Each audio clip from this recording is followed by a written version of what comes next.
The treetops above created dancing shadows that played like wood nymphs among them. Janie gasped with delight. She had been so entranced that she'd plunged unthinking into the woods off the path, and now here she was, and she couldn't remember how to get back to the path. She was hopelessly lost.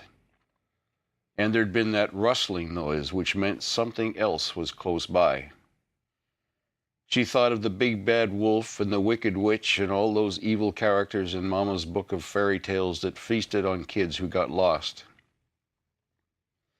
Now the wildflowers weren't so pretty anymore, and the dancing shadows only reminded her. There had been the chair, the straps, the white room, the ward. There had been Dr. James, little paper cups filled with colored beans, 50 of them a day. 1, 2, 3, water. 4, 5, 6, water. They would wheel her to the common room, push her up to a table with a half-finished puzzle. Renoir, her brain said. Les Déjeuners des Cantonniers, 1881. Chateau, France. But her mouth wouldn't say it.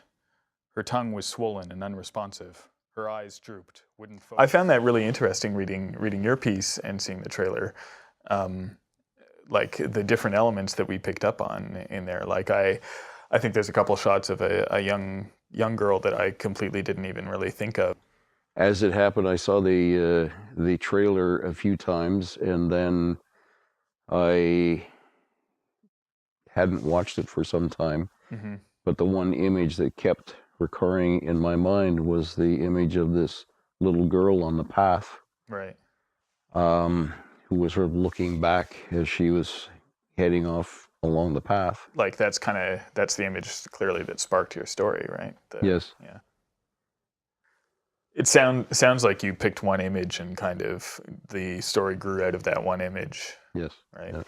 I find that interesting because what I found fun about writing this story was taking the variety of images that were in the trailer yes. and trying to piece them together. It's like I had this piece, and the story came from trying to connect them. You know, like an image of a young girl on a path walking away, and then an image of a young woman and an older man kind of on like sitting in a room together and trying to find the connection. For me, it was an image that stood out above all of the other images, and that presented itself as a vague template in my mind. Right. There's a story there. Now my job is to find out what the story is. First of all, what is this girl afraid of?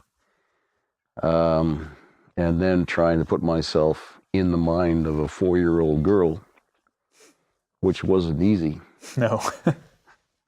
And this is where having somebody else read the story helped me out, because I found it very difficult to make that transition myself. This person said that I should maybe use some references through which a 4-year-old might view the world. So the fairy tale references were put there, I hoped, to bring the reader closer to what a 4-year-old might be thinking.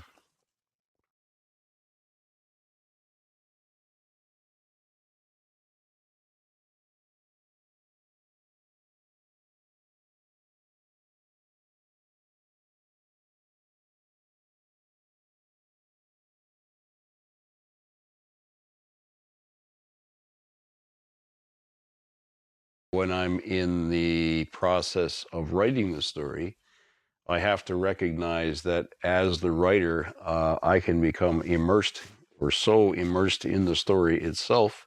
Mm-hmm. It's helpful to have another pair of eyes. But to me, that's very much what it is. It's a puzzle where when you have finished it, all parts have to agree and there could be no dangling ends. I very much feel the same way about writing a story. I feel it does feel a lot like a puzzle. I don't know when the story is really going to end, but I know when it has ended.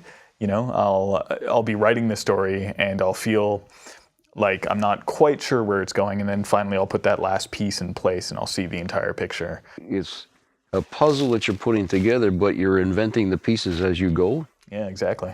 One thing I find very interesting about the process of writing is the fact that you end up discarding so much of what you try, whether it be on paper or in your mind. I spend a lot of time thinking about stories, and sometimes I'll kind of flesh out in my mind a little bit where I think a story might go, one of these puzzle pieces.